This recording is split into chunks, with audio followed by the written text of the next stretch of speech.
Okay, Loudepot back here, and this is for you homeowners that have an old hot air furnace in the house, the old conventional one's 30 years old, and you're looking to change it. And you hear about two-stage hot air furnaces, or maybe you haven't heard. But anyway, they're out now. The company's doing everything they can to save fuel. And simply what a two-stage hot air furnace is, compared to the old conventional ones you have in your house now, that one that's 40 years old in the basement and you're looking to change it. The one that's 40 years old is set on one stage. It fires up and uses 100% of its muscle no matter what.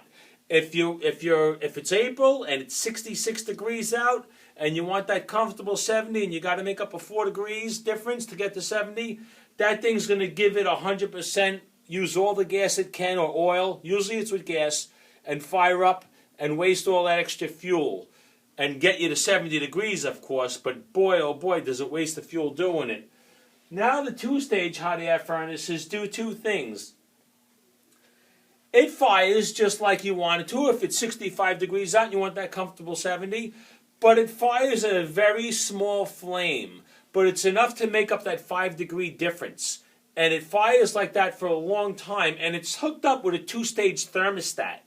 So the thermostat knows it's making up 5 degrees, and it also knows when to kick in the second stage. So basically these hot air furnaces, they'll fire in a small little flame, and when it's necessary, a cold January night, it'll step up and fire into a huge flame and give you 100%. It'll give you all that muscle, but only when it's necessary. You don't need it about 80% of the time. And they've realized this and changed these furnaces to two-stage furnaces. And how it works is the thermostat is set on 70. If it's at 65 degrees in the house and the temperature drops more, instead of making up the temperature, it doesn't get to 70, it stays level, it drops. It knows that and it kicks in stage 2. Then and only then does it use that extra fuel and make that 100,000 BTUs that's available actually go into operation and work. Okay, so but 80% of the time, unless it's a cold January night, you probably don't need stage 2. So it saves a lot of fuel, probably about half.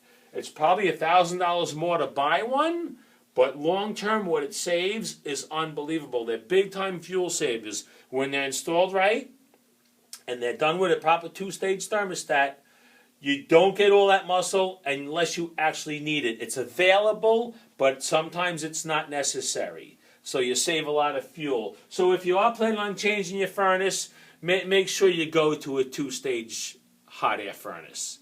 Okay, thanks. That's going to help you a lot.